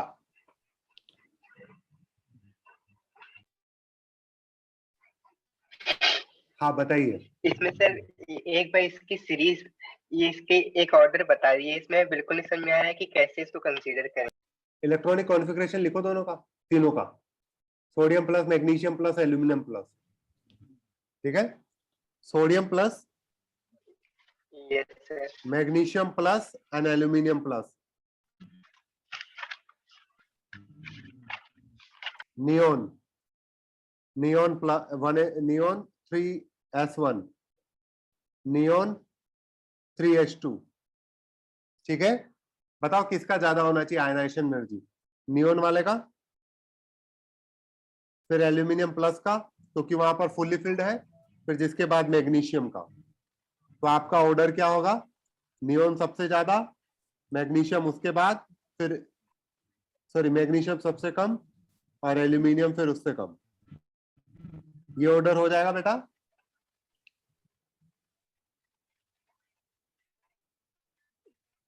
ये बना रहा है तो नियॉन की हम एफिनिटी 0 है। इलेक्ट्रॉन एफ नियोन नहीं, ये नियोन नहीं है, ये नियोन नहीं है, नियोन का इलेक्ट्रॉनिक कॉन्फ़िगरेशन है, नियोन नहीं है। ठीक है, यस अब इसमें क्या आ रहा है देखो, ओके। इसने मिडिल एलिमेंट को पीक पे बोला है, तो मैग्नीशियम पीक पे आएगा कि बॉटम पे आएगा?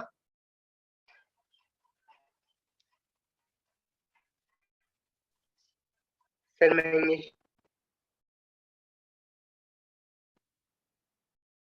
in which middle element is on the peak position whose graph is plotted by atomic number and mentioned property.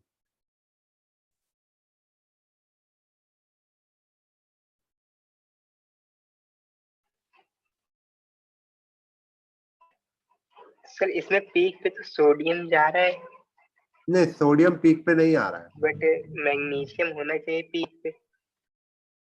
Peak मतलब ये है, पीक पोजीशन, ये वाली पोजीशन को बोला हुआ उसने।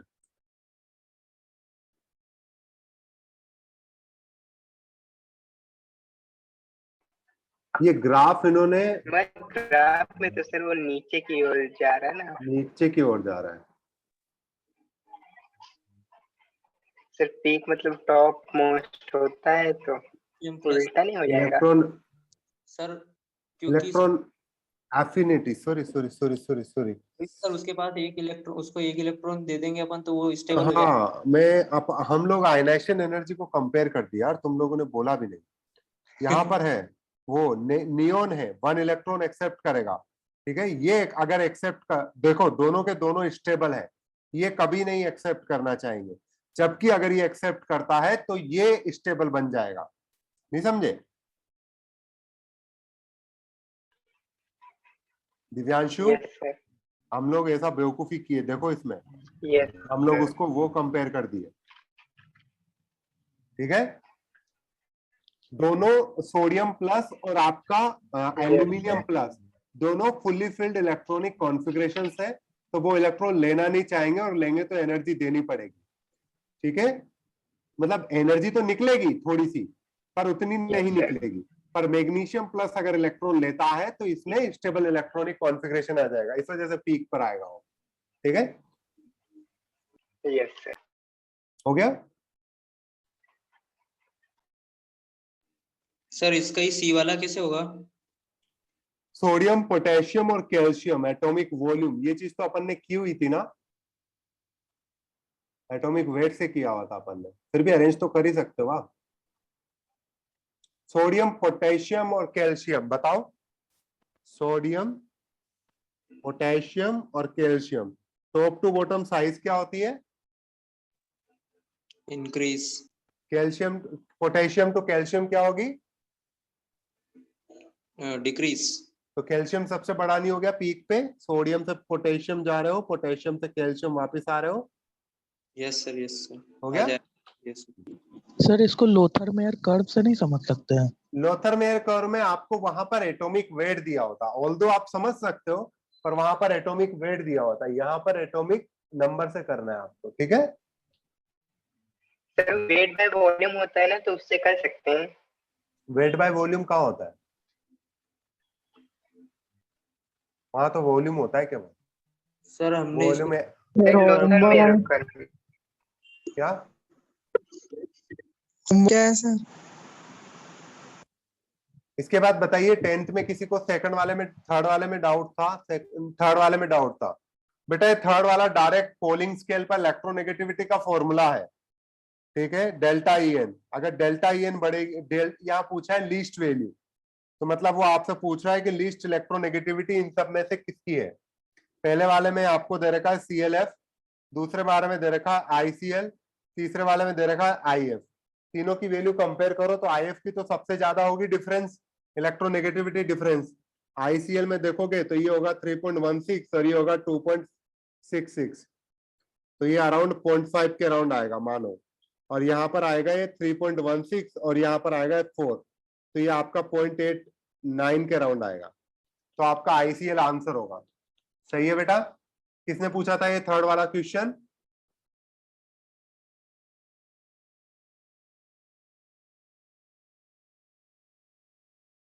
भावेश बताइए बेटा, क्या डाउट है आपका?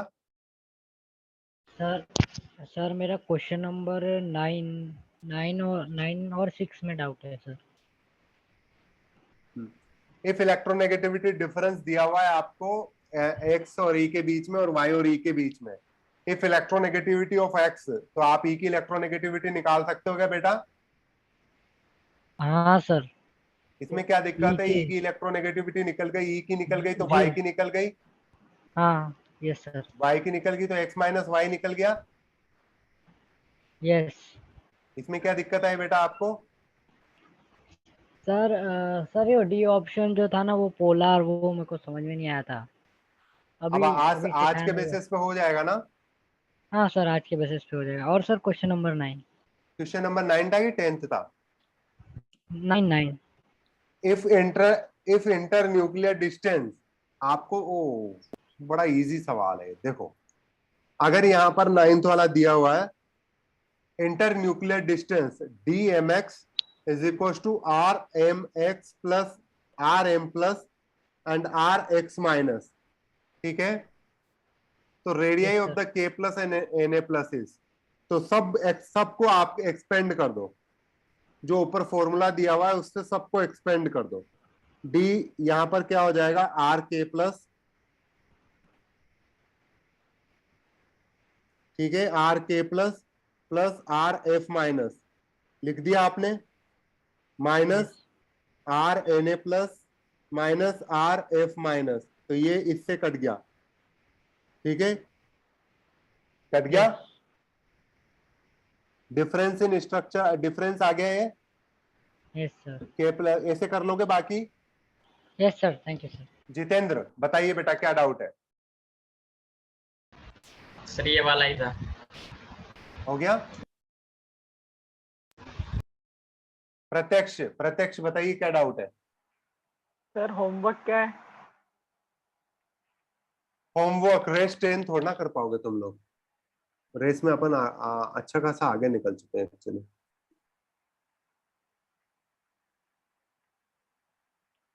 होमवर्क अभी रहने दो, आज और कल में होमवर्क नहीं होगा थोड़ा। Sir question number 5। Sir question number 10। Sir question number 4 का ए पार्ट। क्वेश्चन नंबर 1 2 3 तो मैं बता ही चुका हूँ, 4th का A part. According to Allred-Rosho स्केल, electronegativity is dependent on the covalent radius of that atom. बेटा सही है ना, रेडियस वाला टर्म आया था नीचे।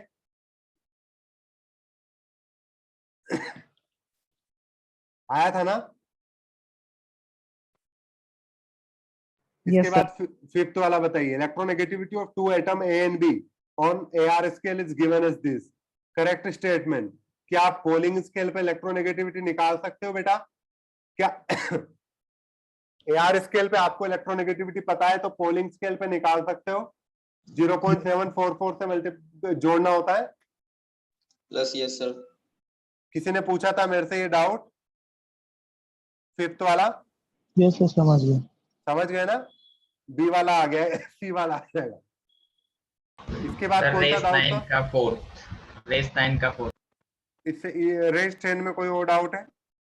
सर रेस 10 का 10th। 10th बताइए, which of the following has electronegativity greater than oxygen? बेटा ये कल वैल्यू नहीं करवाई थी क्या विधि? सर किसी की भी नहीं होगी। विधि जिन्होंने पूछा वो बोलिए। ये चीज कल करवाई थी ना मैंने, कल बोला भी था याद करके आनी है।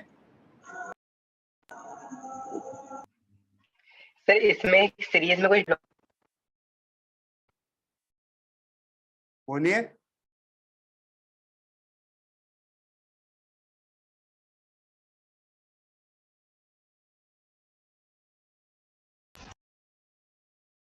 हाँ, अब 9th का जितेंद्र ठाकुर, आपका 9th वाला कौन सा, 9th रेस का कौन सा था? सर आपने 4th समझाया था ना कल, वो समझ नहीं आया थोड़ा। उसमें क्या नहीं समझ में आया बेटा? अगर 12 दर्जन केले आपके 144 रुपए के आते हैं तो एक केले की वैल्यू कितनी है? सर डिवाइड करके पता चल जाएगी। खत्म, काम वही करा है आपका। A0/2 एटम्स की टोटल एनर्जी, आयनाइजेशन एनर्जी आपको दी हुई है, x value E1 sorry, x gas के लिए E1 दी हुई है, तो एक एटम के लिए कितनी निकलेगी? E1 डिवाइड बाय A0/2, तो 2 E1 डिवाइड बाय A0। ठीक है? ठीक है सर। पंकज बताइए बेटा। सर हो गया क्लियर। ठीक है, अब जिसके बाद आप शीट निकालिए। इसमें शीट में कौन कौन से डाउट थे बेटा? ओवन में किसी को कोई डाउट है क्या?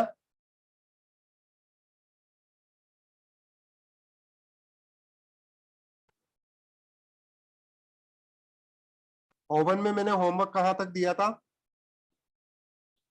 बताओ? 19 तक सर। 19 तक बताओ। 19 तक किसी को कोई डाउट है क्या? ओवन सर O1 का क्वेश्चन नंबर 20। 20 तक तो दिया ही नहीं बेटा, 19 तक दिया था मैंने। 20 वैसे कर लो अब तो। 20 मैंने बताया तो था ना बेटा आपको।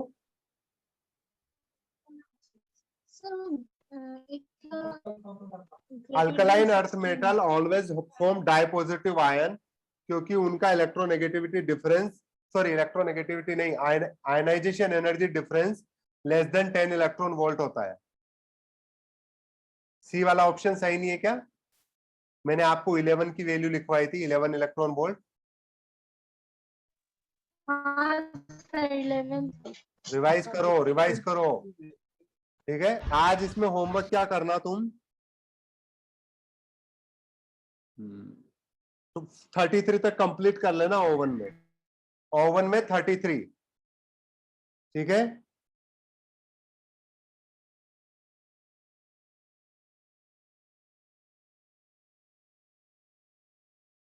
O2 में O2 में कहां तक होमवर्क दिया था मैंने? सर ओवन में कहाँ तक करेंगे? 33 सर ओवन में कहाँ तक करेंगे? 33। O2 में नहीं दिया था सर। और अभी नहीं दिया बाकी?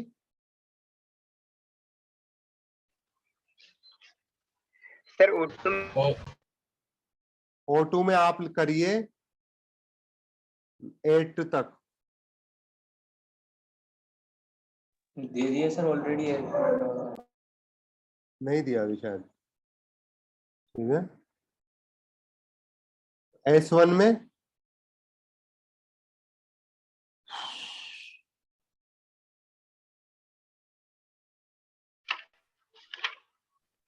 पीरियोडिक टेबल की सर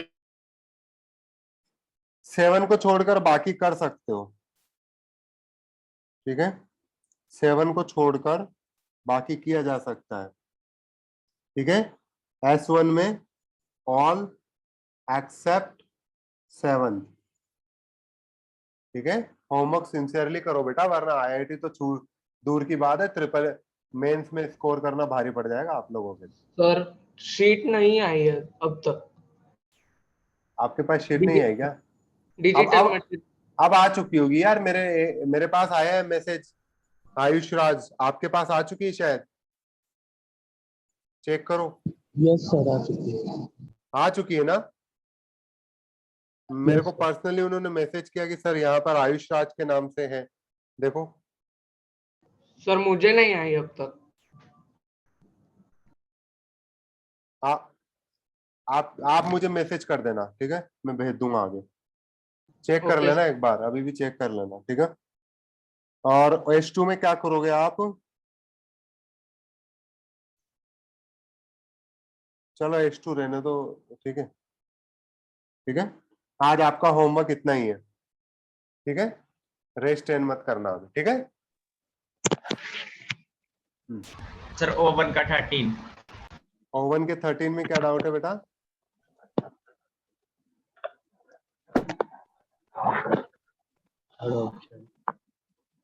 बताइए, ओवन के 13 में क्या डाउट है?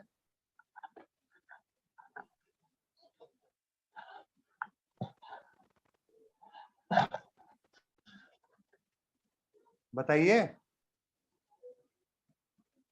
ओवन के 13 में क्या डाउट है?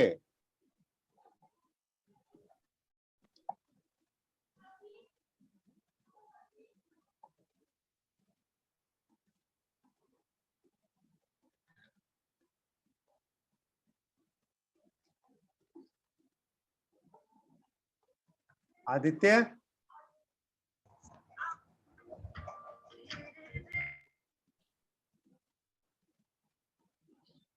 अब यहाँ पर ये आइसोइलेक्ट्रॉनिक एलिमेंट है, इसका मैंने क्लास में लिखवाया था कि N3 माइनस सबसे बड़ा होगा और Mg2 प्लस सबसे छोटा होगा।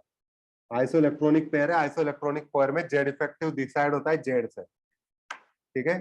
जेड ज्यादा तो जेड इफेक्टिव ज्यादा तो रेडियस कम, ठीक है? और किसी को कोई डाउट है? No sir. चलो ठीक है, होमवर्क करो भैया, मैं बोल रहा हूँ होमवर्क करो। अगर नहीं करोगे तो इस बात की गारंटी मैं देता हूँ, आंख में आंसू आएंगे 2 साल बाद। चुपचाप करते रहो लगातार, डेली का छोटा छोटा सा होमवर्क मिल रहा है, डेली करते रहो। 2 साल की तो छोड़ो, अभी दिसंबर के टाइम पे आपके आंख में आंसू आने लगेंगे कि इतना सारा बैकलॉग है, कैसे क्लियर करें? कोई तरीका नहीं है बैकलॉग क्लियर करने का। कोई मास्टर कोई वो नहीं बताएगा, कुंजी नहीं देगा साइड में छोटी सी कि कुछ काम हो जाएगा उससे। अगर देना होता तो बाकी बच्चों को मैं पहले नहीं दे देता। होमवर्क करो। तुमसे कितना कहा जाए, तुम लोगों के पेरेंट्स ने इतना पैसा भर के यहाँ पे तुम्हें भेजा हुआ है, despite that you don't even realise the effort they are putting into collect that money. इतने पैसे इकट्ठे करने के लिए कितनी जान लग जाती है। अभी मैं कमाने बैठा हूं, मेरे को पता है कि इतने सारे पैसे जितनी आपकी फीस बढ़ती है उसको कलेक्ट करने के लिए कितना टाइम लगेगा सारे खर्चे के बाद में।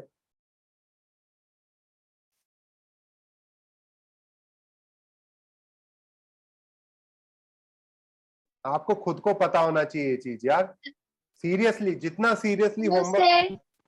जितना सीरियसली आप होमवर्क कर सकते हो ना, उतना सीरियसली चीजों को लो। मतलब लोग बाग IIT जेई या कोटा के बारे में गलतियां बोल देते हैं कि बच्चों पे बहुत प्रेशर डालता है। नो डाउट हम प्रेशर डालते हैं, पर इसी प्रेशर से हम लोग निकले हुए हैं। हमें पता है जहां जाना है वो कितना जरूरी है, कितना इंपॉर्टेंट है, और वहां लोगों की क्वालिटी कितनी बढ़िया होती है। वो क्वालिटी कब निकल के आती है? जब आप प्रेशराइज सिस्टम से गुजरते हो, लाइक अ डायमंड। आप अभी वेले बने हुए हो, अभी आराम से चीजें ले रहे हो, कोई दिक्कत नहीं है। 2 साल बाद आपको पता चलेगा कि कॉलेज भी ढंग का नहीं मिलेगा, ठीक है? तो अपनी तरफ से एफर्ट मारो, अपनी जबरदस्ती रखो। कोई कुछ नहीं कहेगा आपसे ना पढ़ो ना पढ़ो, मैं भी कुछ नहीं कहूंगा। आप जानते हो मेरा नेचर इन सब चीजों में इन्वॉल्व होने का नहीं है, क्योंकि जबरदस्ती से बोर्ड होता है IIT नहीं। IIT जब मैंने करी थी ना बेटा, तो मैं अपने पूरे घर वालों के अगेंस्ट जाके जबरदस्ती पढ़ाई कर रहा था, सब चीजें अगेंस्ट थी। मेरे को एक चीज तो रियलाइज हो गई थी, मैंने कहा अगर इसको नहीं किया ना तो लाइफ तो बहुत बुरी कटने वाली है। तब जाके मेरी इतनी बेकार रैंक आई थी।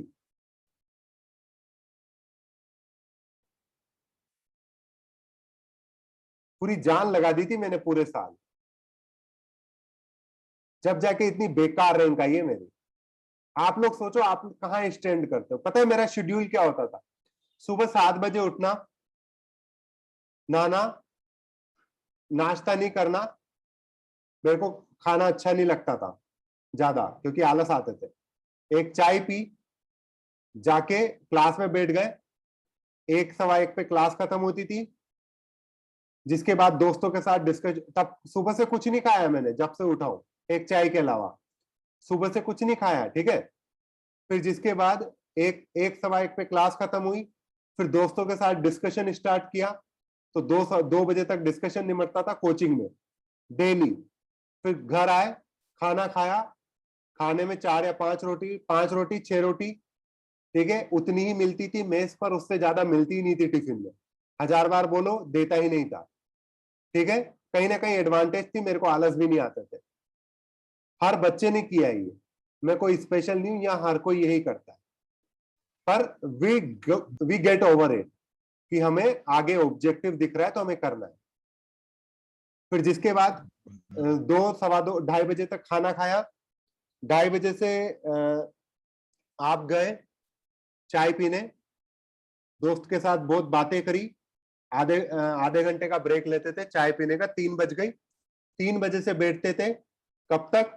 8:15 साढ़े 8 तक, जब मेरा भाई कोचिंग से आ जाता था तब तक।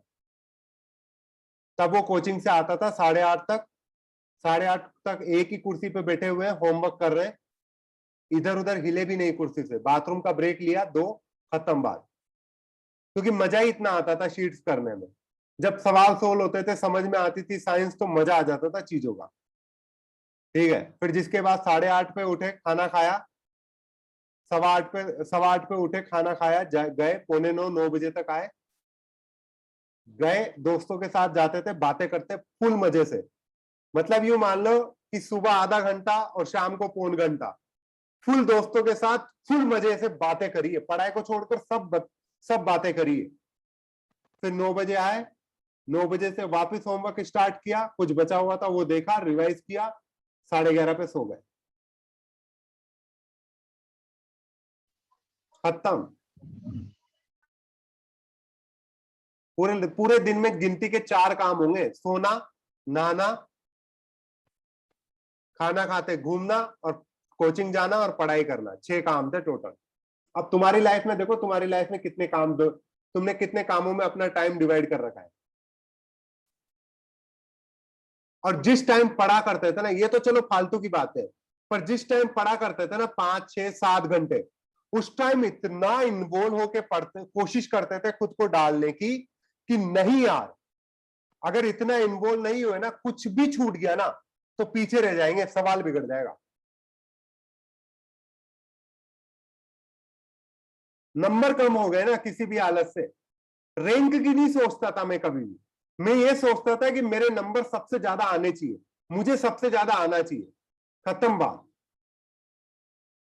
उसके लिए एरोगेंस नहीं पालनी, सीखते रहना है। कोई छोटा भी सिखा रहा है जिसके कम नंबर है, तब भी सीखते रहो।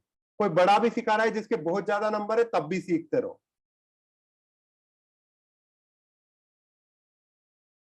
ठीक है।